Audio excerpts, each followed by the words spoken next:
일본 전역이 발칵 뒤집혔습니다. 평생 집안일만 하던 50대 주부들이 갑자기 혼자 비행기를 타고 한국으로 떠나기 시작한 겁니다. 남편도 자녀도 시어머니도 모르게요. 처음엔 몇십 명이었던 게 어느새 3,000명을 넘어섰습니다. 일본 언론은 이를 사회 문제라 보도했고 가족들은 당황했습니다. 도대체 한국의 무엇이 이들을 움직인 걸까요? 놀랍게도 그들이 찾은 건 명동도 강남도 아니었습니다. 조용한 카페 한 잔, 느린 산책 한 번, 작은 공방에서의 배움이 전부였어요. 하지만 그 경험이 20년, 30년 동안 잃어버렸던 자기 자신을 되찾게 했습니다. 한 장의 사진이 수천 명의 삶을 바꾼 이 놀라운 이야기, 지금 시작합니다. 시작하기 전 구독과 좋아요, 알림 설정 부탁드립니다. 댓글로 여러분의 생각도 들려주세요. 저는 카와카미 유리입니다. 나이는 45살이고요. 도쿄의 한 대학에서 동아시아 문화를 연구하는 분석가로 일하고 있습니다. 15년째 이 분야에서 일하고 있지만 최근 제 연구실로 날아든 한 통의 메일은 제가 지금껏 본 어떤 학술 논문보다 충격적이었습니다. 메일을 보낸 사람은 오사카에 사는 평범한 주부 타나카 씨였습니다. 그녀는 자신이 운영하는 SNS 계정에 올린 사진 한 장이 하룻밤 사이 5만 번 넘게 공유됐다며 이 현상을 분석해달라고 요청했습니다.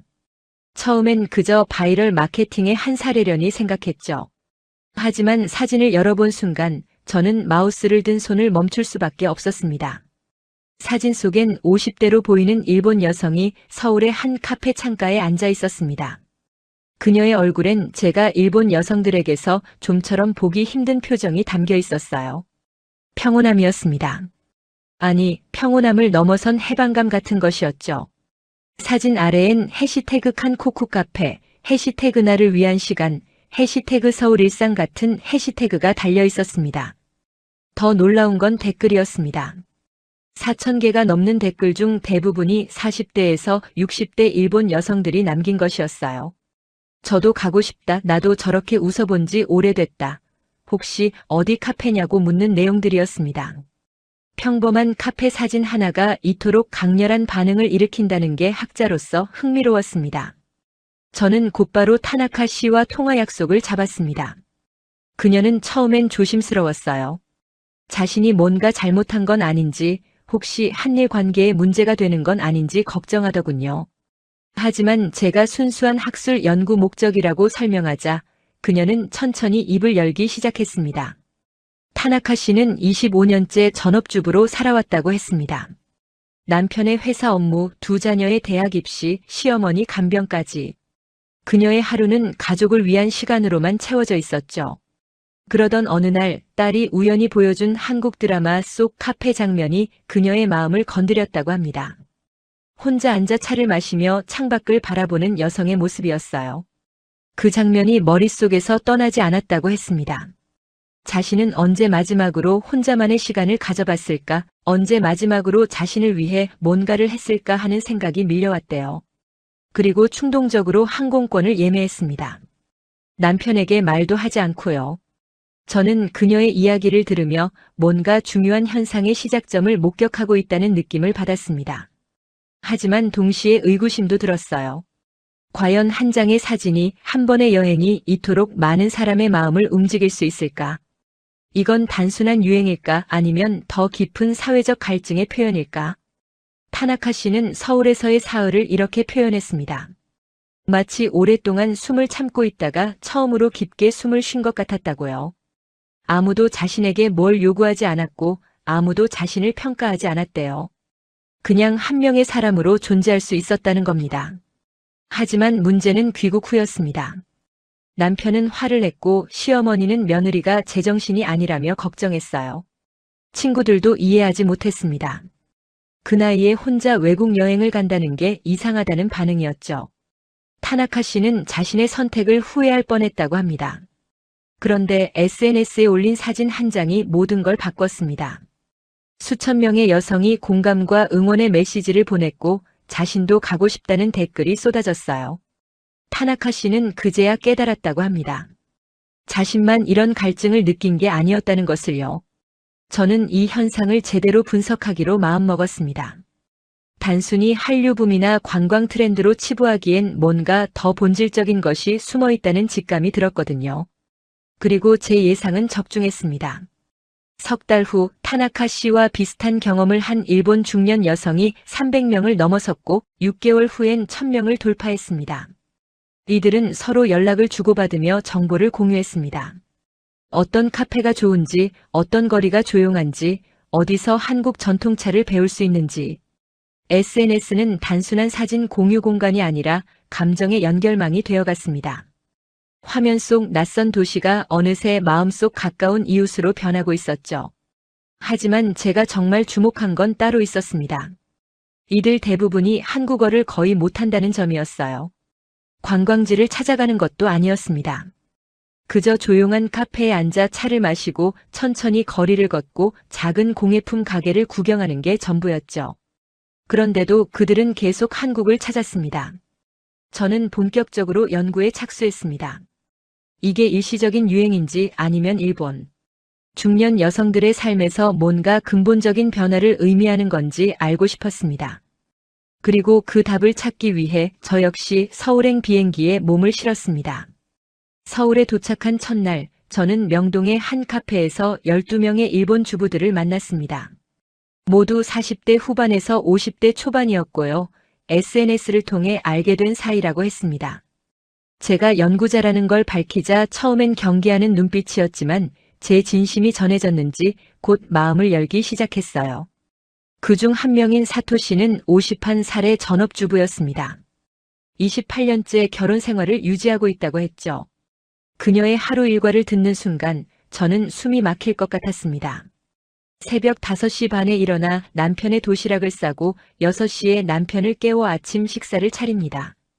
남편이 출근한 후엔 설거지와 청소 그리고 시어머니 댁 방문이 기다리고 있어요. 시어머니는 82살로 요양원 입소를 거부하고 계십니다. 사토 씨는 주 5번 시어머니 댁을 방문해 식사 준비와 청소, 병원 동행을 도맡아야 했어요. 오후 4시쯤 집에 돌아오면 저녁 준비가 시작됩니다. 남편은 저녁 7시에서 8시 사이 귀가하는데 식사는 반드시 따뜻하게 준비되어 있어야 한다고 했습니다. 저는 조심스럽게 물었습니다. 혹시 본인만의 시간은 언제 가지냐고요? 사토 씨는 쓴웃음을 지으며 대답했어요. 남편이 잠든 후 설거지를 끝내고 나면 밤 11시쯤 되는데 그때부터 자정까지가 유일한 자기 시간이라고 했습니다. 그마저도 다음날 새벽 5시 반에 일어나야 하니 제대로 쉴 수도 없다고요. 이런 삶이 특별한 게 아니라는 게 더 충격적이었습니다. 함께 온 다른 여성들도 비슷한 패턴의 일상을 살고 있었거든요. 다나카 씨는 48살인데 대학생 쌍둥이 자녀를 키우고 있었습니다. 두 아이의 학비와 생활비 관리, 식사 준비는 물론이고 자녀들의 취업 준비까지 신경 써야 한다고 했어요. 와타나베 씨는 55살로 자녀는 이미 독립했지만 남편의 부모와 자신의 부모 모두 돌봐야 하는 상황이었습니다. 주말이면 양가 부모님 댁을 번갈아 방문하며 청소와 식사 준비를 도맡았죠. 명절엔 양가 친척 20명 넘게 모이는데 준비와 정리를 거의 혼자 한다고 했습니다. 저는 그들에게 물었습니다. 일본 사회에서 중년 여성이 느끼는 가장 큰 어려움이 뭐냐고요. 그러자 잠시 침묵이 흘렀습니다. 그리고 야마다 씨가 조용히 입을 열었어요. 존재감의 소멸이라고 했습니다. 자신이 누구인지 무엇을 원하는지조차 잊어버린 채 살아간다는 거죠.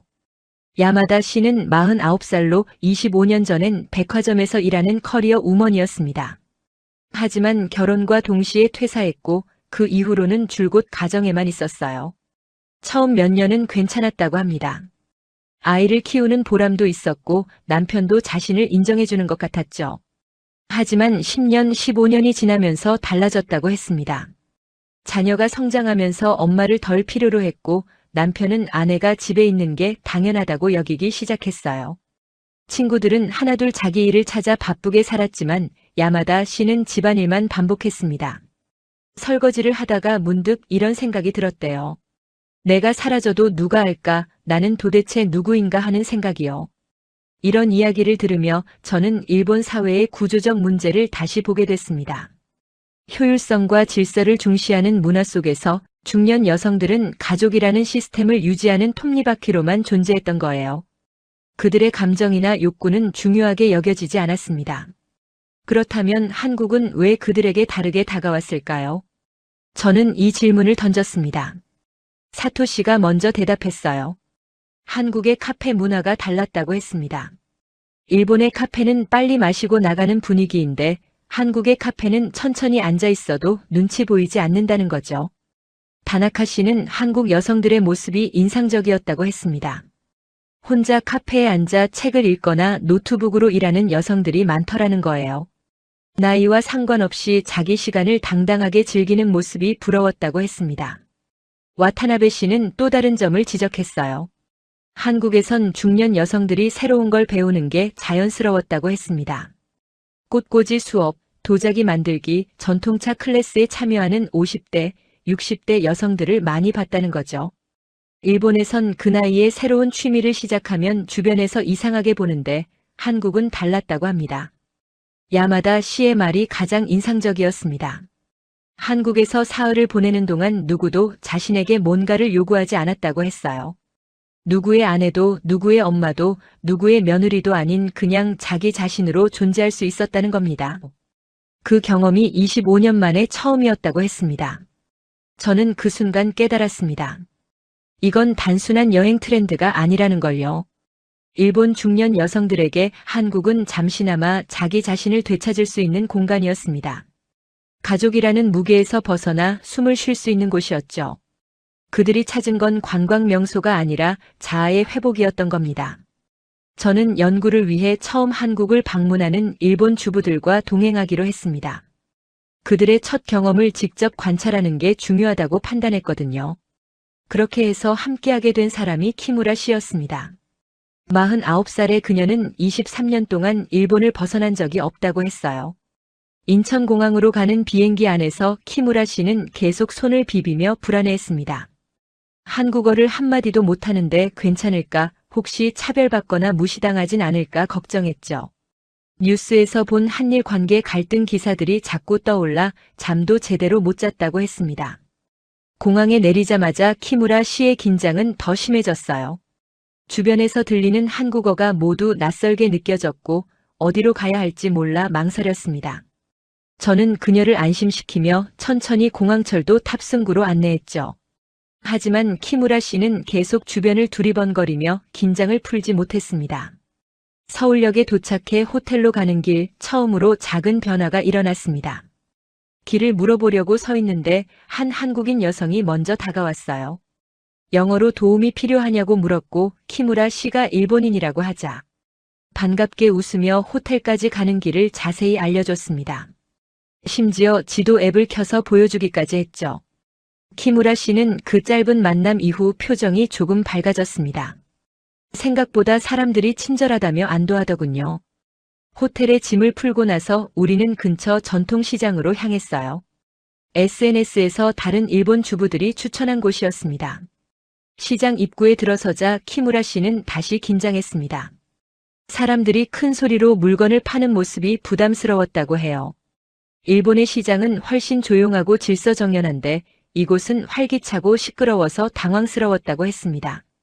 저는 그녀의 손을 잡고 천천히 시장 안으로 들어갔죠. 떡볶이를 파는 가게 앞을 지나는데 주인 아주머니가 우리를 보고 손짓했습니다. 맛보라며 떡볶이 한 조각을 건네주더군요. 키무라 씨는 당황해서 어쩔 줄 몰라 했어요. 돈을 내야 하는 건지 아니면 그냥 받아도 되는 건지 헷갈렸던 거죠. 제가 시식용이라고 설명하자 조심스럽게 받아 먹었습니다. 그리고 키무라 씨의 얼굴이 환해졌어요. 맛있다고, 정말 맛있다고 연신 고개를 끄덕였습니다. 아주머니는 그 모습을 보고 웃으며 엄지를 치켜 세웠죠. 일본어로 맛있다는 말도 할 줄 알았어요. 키무라 씨는 그제야 긴장이 풀렸는지 환하게 웃었습니다. 우리는 시장을 한 바퀴 돌며 여러 가게를 구경했습니다. 채소 가게 아저씨는 일본에서 왔다는 말에 반갑게 인사했고 떡가게 언니는 어떤 떡이 맛있는지 일일이 설명해줬어요. 물론 한국어였지만 손짓과 표정만으로도 충분히 이해할 수 있었습니다. 키무라 씨가 감탄한 건 따로 있었습니다. 시장 사람들이 자신을 손님으로만 대하지 않았다는 거예요. 물건을 사지 않아도 친절했고 오히려 이것저것 권하며 맛보라고 했다는 겁니다. 일본의 상점에선 물건을 사지 않으면 눈치가 보이는데 이곳은 달랐다고 했어요. 시장을 나와 근처 카페로 향했습니다. SNS에서 많이 본 바로 그 카페였어요. 넓은 창가 자리에 앉아 커피를 주문했죠. 키무라 씨는 창밖을 바라보며 한참을 말없이 앉아 있었습니다. 그러더니 조용히 말했어요. 이렇게 아무 생각 없이 앉아 있는 게 얼마만인지 모르겠다고요. 카페 직원이 커피를 가져오며 미소로 눈인사를 했습니다. 키무라 씨는 그 짧은 눈맞춤에서도 따뜻함을 느꼈다고 했어요. 일본의 서비스는 완벽하지만 형식적인데 여기선 뭔가 진심이 느껴진다고 했습니다. 저는 그 말이 흥미로웠습니다. 2시간쯤 카페에 앉아 있는 동안 키무라 씨는 점점 편안해졌습니다. 처음엔 주변을 의식하며 조용히 있었는데 나중엔 자연스럽게 창밖 풍경을 사진 찍고 SNS에 올리기까지 했죠. 그녀는 말했습니다. 여기선 혼자 있어도 외롭지 않다고요. 저녁 무렵 우리는 한옥마을을 찾았습니다. 키무라 씨는 전통 건축물을 보며 감탄했어요. 일본의 전통 가옥과 비슷하면서도 다른 느낌이라고 했습니다. 특히 마당에 놓인 항아리들과 처마 아래 매달린 풍경이 마음에 든다고 했죠. 한옥 카페에 들어가 전통차를 주문했습니다. 주인 할머니는 일본에서 왔다는 말에 반가워하며 차를 내리는 법을 직접 보여주셨어요. 한 잔 한 잔 정성스럽게 따르는 모습을 보며 키무라 씨는 눈시울이 붉어졌습니다. 왜 우냐고 물었더니 누군가 자신에게 이렇게 정성을 쏟는 게 너무 오랜만이라고 했어요. 그날 밤 호텔로 돌아오는 길 키무라 씨는 계속 말했습니다. 오기 전엔 정말 두려웠는데 막상 와보니 모든 게 따뜻했다고요. 사람들의 미소, 친절한 말 한마디, 작은 배려들이 마음에 와닿았다고 했습니다. 특히 누구도 자신을 이상하게 보거나 무시하지 않았다는 게 감사하다고 했어요. 호텔 방에 들어간 키무라 씨는 즉시 남편에게 메시지를 보냈습니다. 잘 도착했다는 말과 함께 한국이 생각보다 훨씬 좋다는 내용이었어요. 남편은 짧게 답장을 보냈지만 키무라 씨는 그것만으로도 충분해 보였습니다. 저는 그날 밤 연구 노트에 이렇게 적었습니다. 첫 방문의 불안은 따뜻한 환대로 전환됐고 그 경험은 단순한 관광을 넘어선 감정적 연결을 만들어냈다고요. 키무라 씨가 느낀 것은 한국이라는 나라가 아니라 자신을 있는 그대로 받아들여주는 공간의 존재였습니다. 다음 날 아침 키무라 씨는 환한 얼굴로 로비에 나타났습니다. 처음으로 숙면을 취했다며 오늘은 어디로 갈지 신나게 물었어요. 이틀 전의 불안한 모습은 온데간데 없었습니다. 그녀는 이미 한국의 리듬에 적응하고 있었죠. 키무라 씨가 일본으로 돌아간 후 저는 그녀의 SNS 계정을 주의 깊게 관찰했습니다. 귀국 다음 날부터 그녀는 서울에서의 경험을 하나씩 올리기 시작했어요. 카페 창가에 앉아있던 사진, 시장에서 맛본 떡볶이, 한옥마을의 풍경, 그리고 전통차를 마시던 순간들이었습니다. 각 사진마다 짧은 글이 달렸습니다. 23년 만에 처음으로 혼자만의 시간을 가졌다는 것, 누구도 자신에게 뭔가를 요구하지 않았다는 것, 그냥 존재하는 것만으로도 괜찮다고 느꼈다는 것. 그녀의 글은 화려하지 않았지만 진솔했습니다. 반응은 폭발적이었습니다. 첫 게시물이 올라간 지 6시간 만에 800개의 좋아요가 달렸고 댓글은 200개를 넘었어요. 대부분 40대에서 60대 일본 여성들이었죠. 저도 그런 시간이 필요하다, 나도 가고 싶다, 어떻게 준비했냐는 질문들이 쏟아졌습니다. 키무라 씨는 댓글 하나하나에 성실하게 답했습니다. 항공권은 어디서 샀는지, 호텔은 어떻게 예약했는지, 한국어를 못해도 괜찮은지 자세히 알려줬어요. 그녀는 자신의 경험을 나누는 것이 다른 사람들에게 용기를 줄 수 있다는 걸 깨달았다고 했습니다.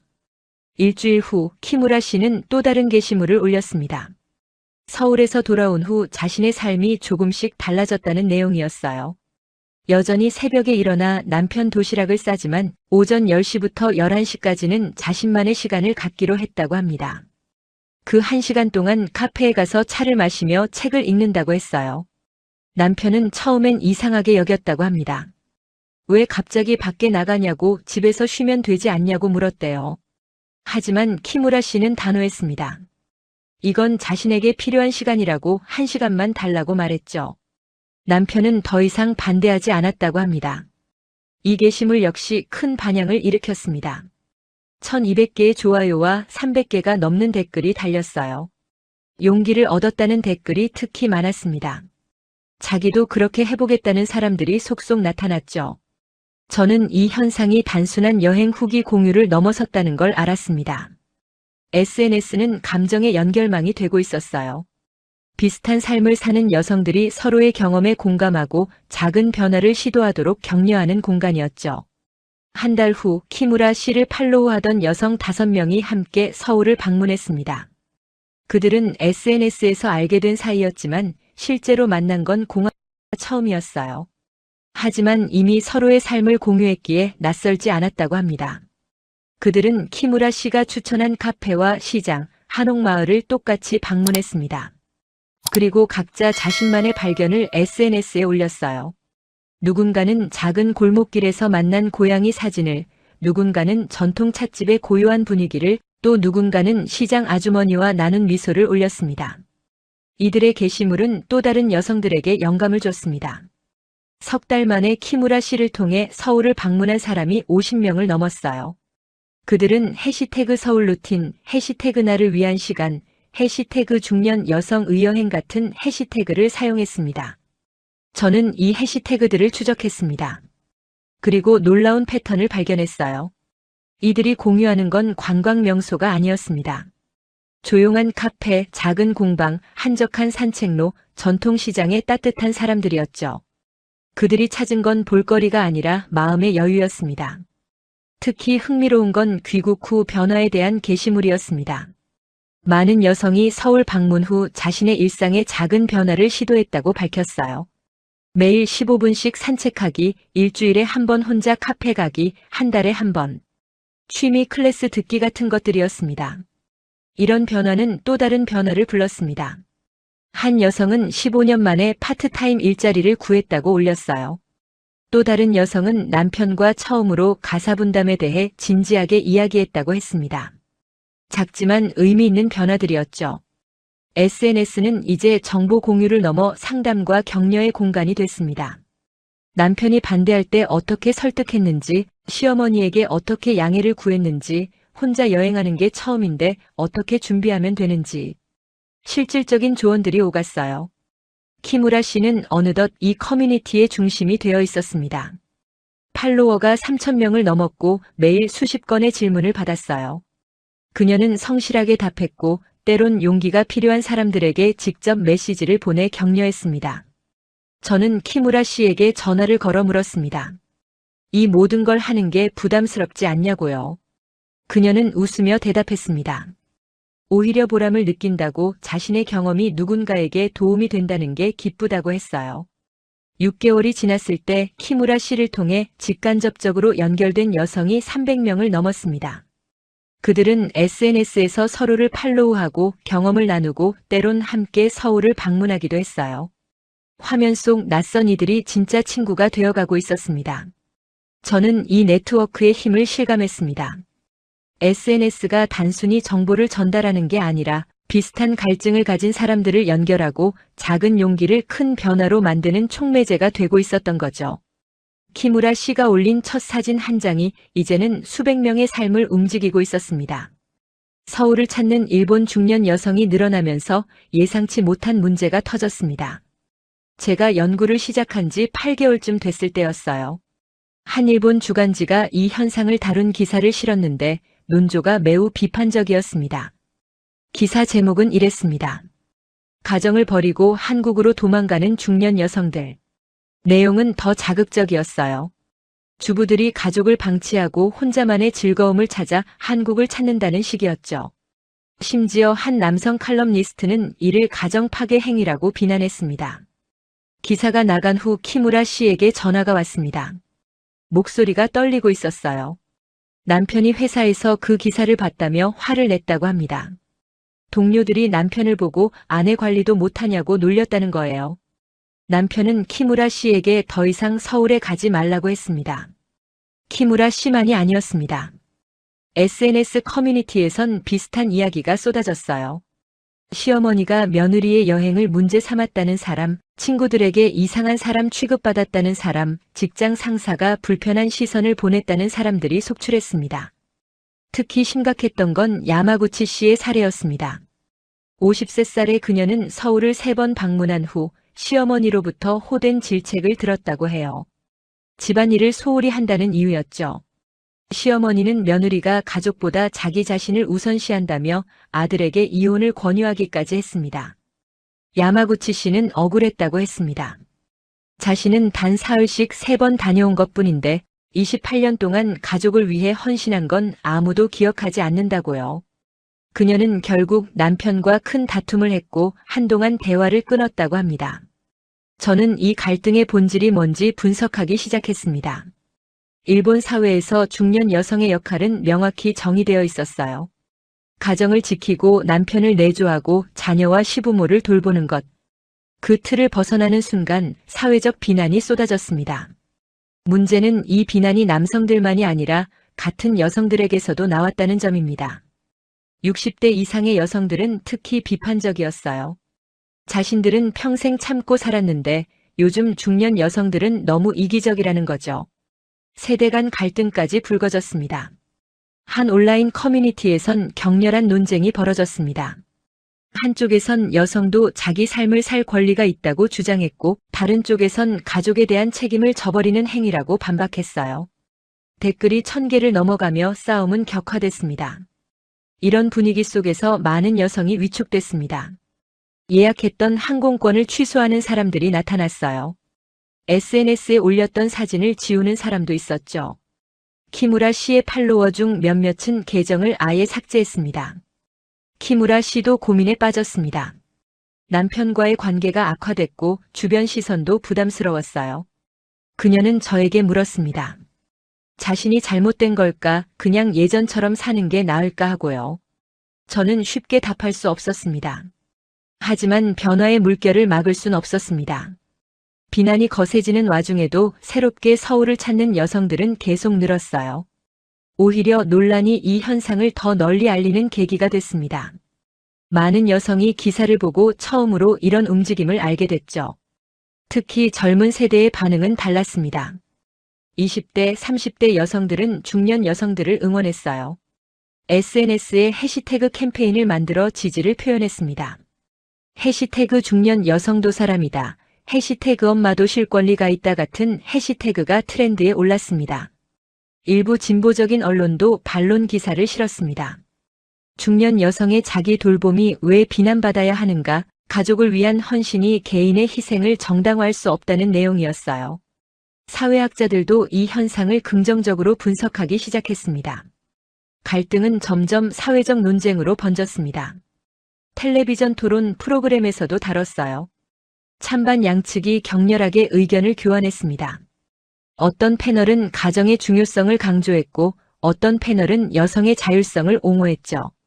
이 과정에서 키무라 씨는 중요한 결심을 했습니다. 자신의 선택을 포기하지 않겠다는 거였어요. 남편에게 진심을 담아 이야기했다고 합니다. 23년 동안 가족을 위해 최선을 다했지만 이제는 자신도 숨 쉴 공간이 필요하다고요. 남편의 반응은 의외였습니다. 처음엔 화를 냈지만 며칠 생각한 후 키무라 씨의 말을 이해한다고 했대요. 다만 가족과의 시간도 소중히 해달라고 부탁했습니다. 키무라 씨는 그 말에 눈물을 흘렸다고 해요. 야마구치 씨의 경우는 더 복잡했습니다. 시어머니와의 갈등은 쉽게 풀리지 않았어요. 하지만 남편이 중재에 나섰습니다. 어머니에게 아내도 쉴 권리가 있다고 28년 동안 고생한 아내에게 그 정도 자유는 허락해야 한다고 설득했죠. 시어머니는 쉽게 마음을 열지 않았지만 결국 한 발 물러섰습니다. 며느리가 집안일을 소홀히 하지 않는다면 더 이상 간섭하지 않겠다고 했어요. 완벽한 해결은 아니었지만 야마구치 씨에겐 큰 진전이었습니다. 이런 개인적 승리들이 모이면서 분위기가 조금씩 바뀌기 시작했습니다. 여전히 비판하는 목소리도 있었지만 이해하고 지지하는 목소리도 커졌어요. 사회가 서서히 변하고 있었습니다. 키무라 씨는 SNS에 글을 올렸습니다. 힘든 시기였지만 포기하지 않아서 다행이라고 자신의 선택을 지킨 덕분에 가족과 더 솔직한 대화를 나눌 수 있게 됐다고 했어요. 그 글에는 5,000개가 넘는 좋아요가 달렸습니다. 갈등의 시기를 지나고 1년이 흘렀습니다. 저는 연구를 계속하며 놀라운 변화를 목격했어요. 서울을 찾는 일본 중년 여성의 수가 기하급수적으로 늘어난 겁니다. 처음 100명이던 것이 1,000명을 넘더니 이제는 3,000명을 돌파했습니다. 더 놀라운 건 방문의 성격이 달라졌다는 점입니다. 처음엔 1년에 한두 번 가는 특별한 여행이었다면 이제는 분기마다 심지어 매달 방문하는 사람들이 생겼어요. 여행이 아니라 생활의 일부, 즉 루틴이 된 겁니다. 키무라 씨는 이제 석 달에 한 번씩 정기적으로 서울을 찾습니다. 남편도 이해하게 됐고 심지어 항공권 예약을 도와주기까지 한다고 해요.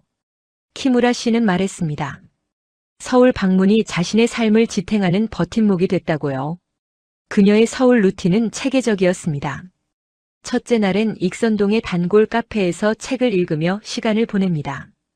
둘째 날엔 전통 찻집에서 차 수업을 듣고 저녁엔 한옥 게스트하우스에서 조용히 휴식을 취하죠. 셋째 날엔 북촌을 산책하고 작은 공방에서 도자기 만들기를 배웁니다.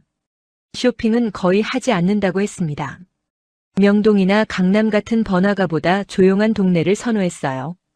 그녀가 찾는 건 물건이 아니라 마음의 여유였습니다.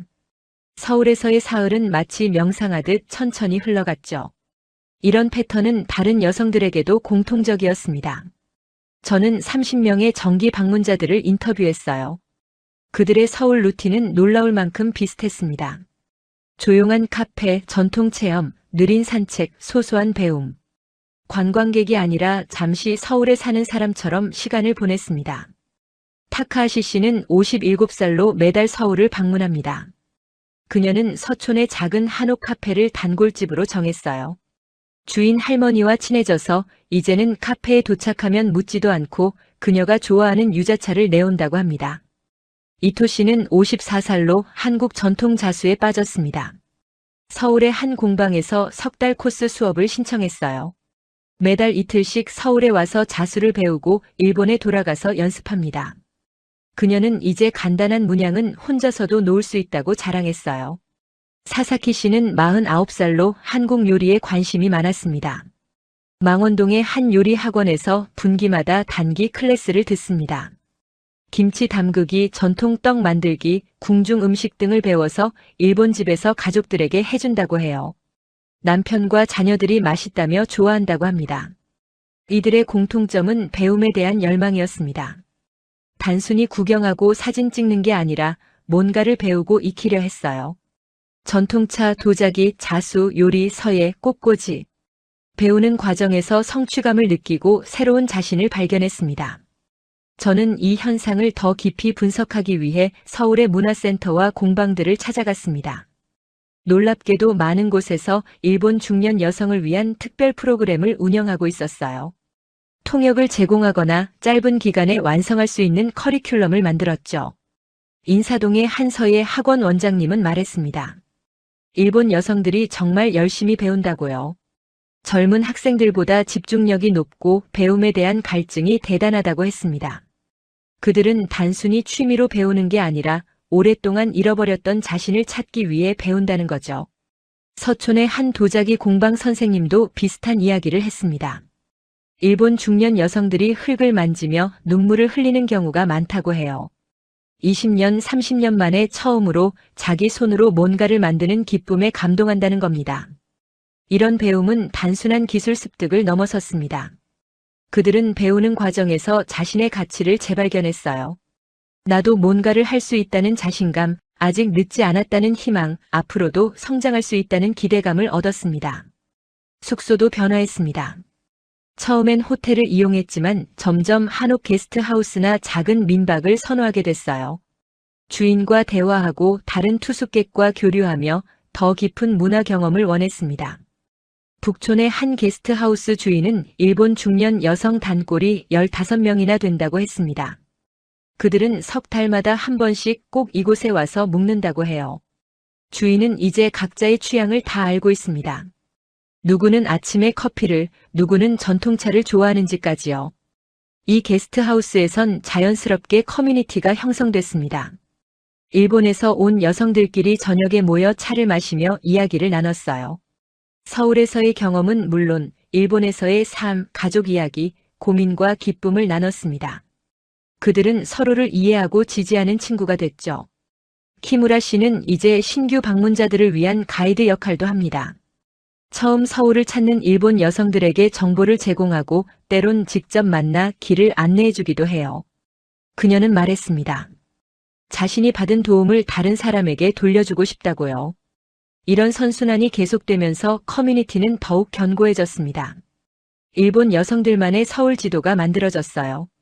조용한 카페 리스트, 친절한 공방 정보, 맛있는 식당 추천이 공유됐습니다. 그들만의 서울이 생겨난 겁니다. 1년이 지나자 이 현상은 더 이상 일시적 유행이 아니었습니다. 하나의 문화로 자리 잡았어요. 서울의 여러 지역에선 일본어 메뉴판을 준비하고 일본 중년 여성을 위한 프로그램을 기획했습니다. 그들은 이제 중요한 문화 교류의 주체가 됐습니다. 통계를 보면 더 놀랍습니다. 서울을 방문하는 일본 중년 여성의 평균 체류 기간은 3일에서 4일로 늘었고 재방문율은 80%를 넘었어요. 그들이 서울에서 쓰는 돈도 증가했지만 쇼핑보다는 체험과 교육에 더 많이 지출했습니다. 저는 연구 중간 보고서를 작성하며 이렇게 적었습니다. 이건 단순한 관광 트렌드가 아니다. 일본 중년 여성들의 자아 회복 운동이다. 서울은 그들에게 치유와 성장의 공간이 됐다고요. 그리고 이 운동은 이제 멈출 수 없는 흐름이 됐습니다. 연구 2년째에 접어들었을 때 저는 가장 흥미로운 발견을 했습니다. 이 여성들이 서울에서 경험하는 건 단순한 휴식이 아니라 정체성의 전환이었다는 거예요. 그들은 서울에서 완전히 다른 자신을 만나고 있었습니다. 사토시를 다시 만났을 때 저는 깜짝 놀랐습니다. 1년 전 처음 만났을 때와 완전히 달라져 있었거든요. 표정이 밝아졌고 목소리에 자신감이 묻어났습니다. 그녀는 이제 2달에 한 번씩 서울을 찾는다고 했어요. 사토시는 저에게 흥미로운 이야기를 들려줬습니다. 일본에 있을 때와 서울에 있을 때 자신이 다르게 느껴진다는 거예요. 일본에선 여전히 사토시 남편의 아내이고 시어머니의 며느리이고 자녀의 엄마입니다. 하지만 서울에선 그냥 사토시 자신이라고 했어요. 그녀는 이렇게 표현했습니다. 일본에선 수십 개의 역할이 자신을 짓누르지만 서울에선 그 무게가 사라진다고요. 누구도 자신에게 뭔가를 기대하지 않고 누구도 평가하지 않습니다. 그냥 한 명의 사람으로 존재할 수 있다는 거죠. 와타나베 씨도 비슷한 경험을 했습니다. 그녀는 서울에서 저녁 8시가 넘어도 혼자 카페에 앉아 있을 수 있다고 했어요. 일본에선 절대 불가능한 일이라고 합니다. 저녁 시간엔 집에 있어야 하고 남편 식사를 차려야 하니까요. 그런데 서울에선 시간이 자기 것이라고 느낀다고 했습니다. 8시든 9시든 카페에 앉아 책을 읽거나 창밖을 바라보며 생각에 잠길 수 있어요. 그 시간이 누구에게도 방해받지 않는 온전히 자기만의 시간이라는 거죠. 저는 이 감정의 전환을 더 깊이 분석하고 싶었습니다. 그래서 50명의 여성을 대상으로 심층 인터뷰를 진행했어요. 그 결과는 제 예상을 뛰어넘었습니다. 대부분의 여성이 서울에서 자신의 감정을 재발견했다고 답했습니다. 일본에선 감정을 억누르는 게 습관이 됐는데 서울에선 감정을 느끼는 게 자연스러웠다는 거예요. 기쁨, 슬픔, 평온함, 설렘. 오랫동안 잊고 있던 감정들을 다시 느꼈다고 합니다. 다나카 씨는 눈물에 대해 이야기했습니다. 일본에선 15년 동안 울지 않았다고 해요. 울면 약해 보이고 가족에게 걱정을 끼칠까봐 참았다고 합니다. 그런데 서울의 한 카페에서 혼자 앉아 있다가 갑자기 눈물이 쏟아졌대요. 이유를 모르겠다고 했습니다. 슬퍼서도 아니고 힘들어서도 아니었어요. 그냥 감정이 북받쳐 올라왔다고 합니다. 그렇게 10분쯤 울고 나니 마음이 편해졌대요. 오랫동안 쌓여있던 뭔가가 씻겨 내려간 기분이었다고 합니다. 야마다 씨는 웃음에 대해 말했습니다. 일본에선 크게 웃는 게 부담스러웠다고 해요. 중년 여성이 소리내어 웃으면 품이 없어 보인다는 시선을 받았다고 합니다. 하지만 서울의 전통시장에서 상인 아주머니와 대화하다가 배를 잡고 웃었대요.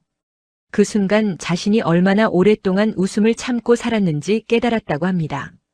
웃고 싶을 때 웃는 것, 그렇게 단순한 걸 20년 넘게 못했다는 게 슬프면서도 신기했다고 해요. 그 이후로 서울에선 자주 웃는다고 했습니다. 이토 씨는 호기심에 대해 이야기했습니다. 일본에선 새로운 걸 배우고 싶다는 생각조차 하지 않았다고 해요. 그럴 시간도 없었고 그럴 자격이 없다고 느꼈다고 합니다. 하지만 서울에서 우연히 들어간 도자기 공방에서 흙을 만지는 순간 배우고 싶다는 열망이 솟아났대요. 그녀는 이제 매달 서울에 와서 도자기를 배웁니다. 처음엔 서툴렀지만 6개월이 지나자 작은 찻잔을 만들 수 있게 됐어요. 자신이 만든 찻잔으로 차를 마시는 순간의 기쁨은 말로 표현할 수 없다고 했습니다. 키무라 씨는 가장 인상적인 표현을 했습니다. 서울에서의 자신은 과거와 미래가 아니라 현재에 존재한다고요. 일본에선 과거의 후회와 미래의 걱정에 사로잡혀 있는데 서울에선 지금 이 순간에 집중할 수 있다는 겁니다. 예를 들어 카페에 앉아 커피를 마실 때 일본에선 설거지는 했나, 저녁엔 뭘 해야 하나 하는 생각이 끊임없이 떠오른다고 해요. 하지만 서울에선 커피의 향, 창밖 풍경, 지금 이 순간의 평온함에 온전히 집중할 수 있다고 합니다. 저는 이 현상을 심리학적으로 분석했습니다. 이들이 서울에서 경험하는 건 일종의 정체성 재구성이었어요.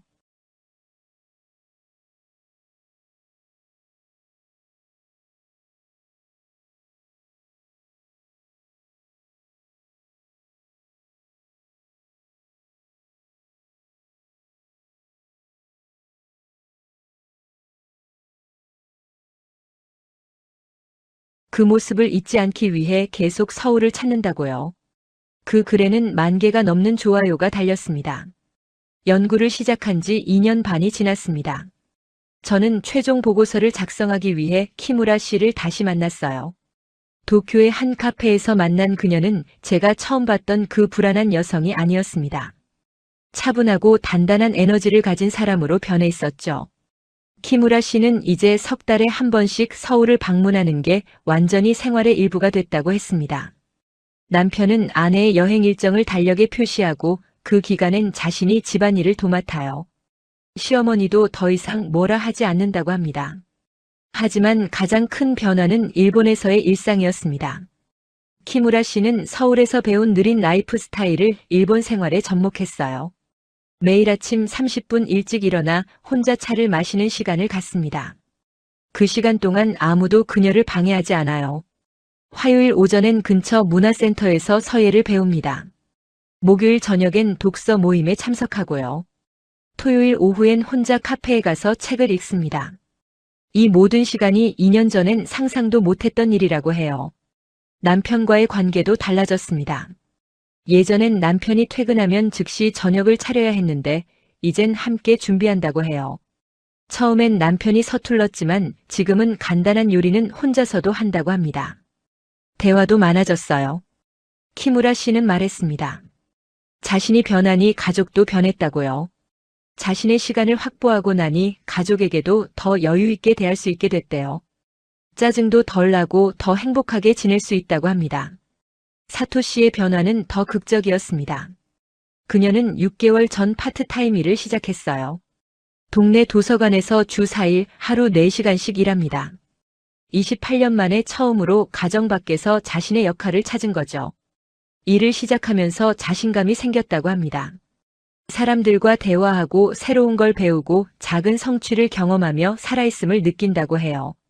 월급으로는 자신의 취미 생활과 서울 여행 경비를 충당한다고 합니다.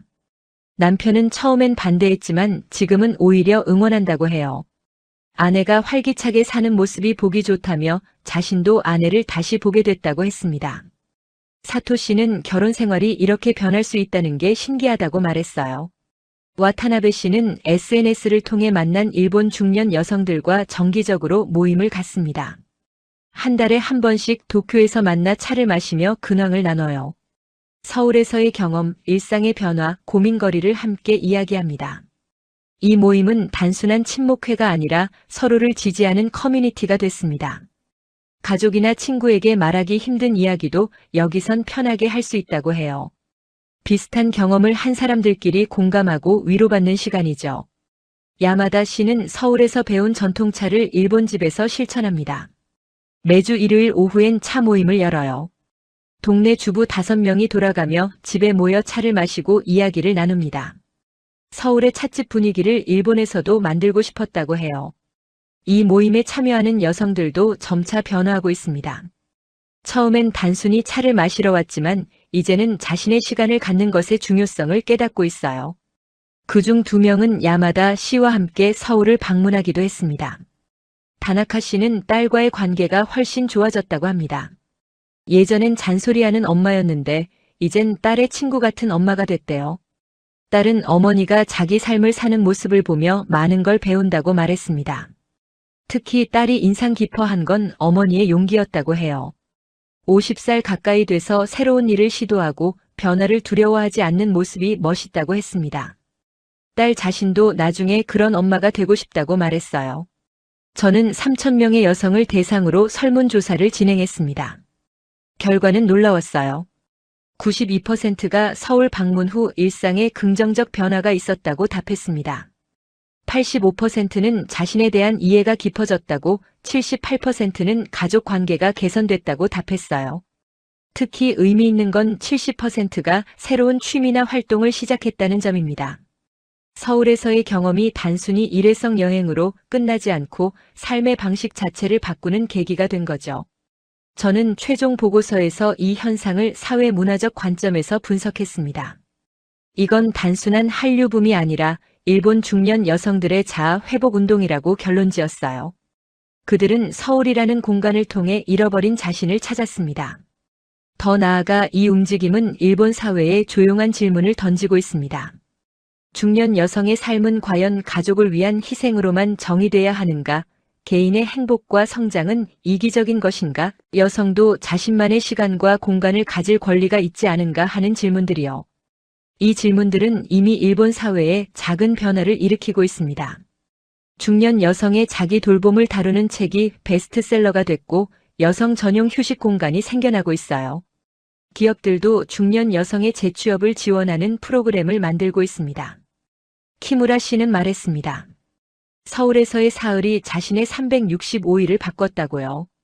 그 경험이 없었다면 여전히 숨막히는 일상 속에서 자신을 잃고 살았을 거라고 합니다. 서울은 그녀에게 숨구멍이자 거울이었어요. 이제 이 여성들은 다시 일본의 일상으로 돌아갑니다. 하지만 그들의 마음속엔 서울이 살아 숨쉬고 있어요. 주말에 한국식 찻잔으로 차를 마시고 SNS에 오늘의 작은 행복을 기록하고 석 달 후 다시 방문할 서울을 기다립니다. 그들의 변화는 거창하지 않습니다. 하지만 수천 명의 조용한 변화가 모이면 사회가 움직입니다.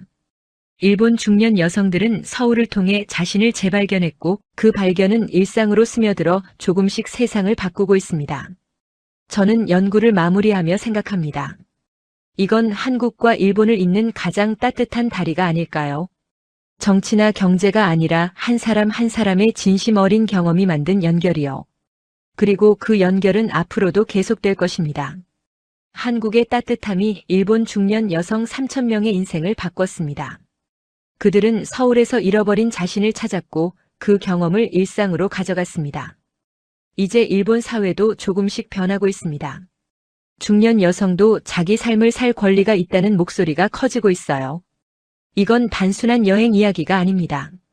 한국의 문화와 마음씨가 이웃나라 여성들에게 희망을 준 이야기입니다. 한류가 드라마와 음악을 넘어 삶의 방식까지 전하고 있다는 증거죠. 세계가 한국을 주목하는 이유가 여기 있습니다. 앞으로도 더 많은 여성이 서울을 찾을 겁니다. 그들을 통해 한국과 일본의 진짜 교류가 이어질 거예요. 정치와 경제가 아닌 사람과 사람의 마음으로 연결되는 아름다운 관계 말입니다. 이 영상이 감동적이었다면 구독과 좋아요로 응원해주세요. 알림 설정을 켜두시면 새로운 감동 스토리를 가장 먼저 만나실 수 있습니다. 댓글로 여러분의 이야기도 들려주세요.